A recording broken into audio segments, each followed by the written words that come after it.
కూటమి నాయకుల వల్లే విశాఖ స్టీల్ ప్లాంట్కు కేంద్రం ప్రాజెక్టు ప్రకటించిందని సీనియర్ నాయకులు జ్యోతుల నవీన్ కుమార్ అన్నారు.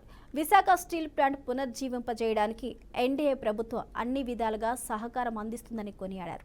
11,440 కోట్ల సాయాన్ని కేంద్రం ప్రకటించడం అభినందనీయమన్నారు.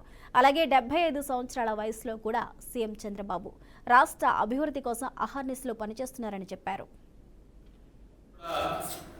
అపోజిషన్ లో ఉండి ఏదైతే ఈరోజు మన పార్టీ ప్రెసిడెంట్ గారు శ్రీనివాస్ గారు ఉన్నారో ఆయన నిరాదీక్ష కూర్చుని సమానమే 62 రోజులు ఎంతో నిరాదీక్ష కూడా చేయడం జరిగింది. అలాగే చంద్రబాబు నాయుడు గారు కూడా దాని మీద పోరాడడం జరిగింది. అవన్నీ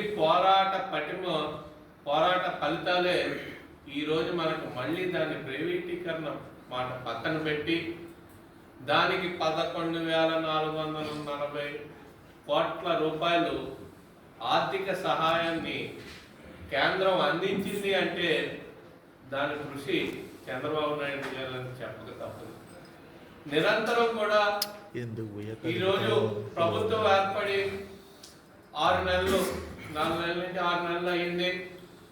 ఈయన ఎప్పుడు ఢిల్లీ వెళ్ళినా సరే మన రాష్ట్రానికి ఏదో రూపంలో ఫండింగ్ తేడం జరుగుతుంది. పోలవరం మీద క్లియరెన్స్ ఇచ్చుకున్నారు.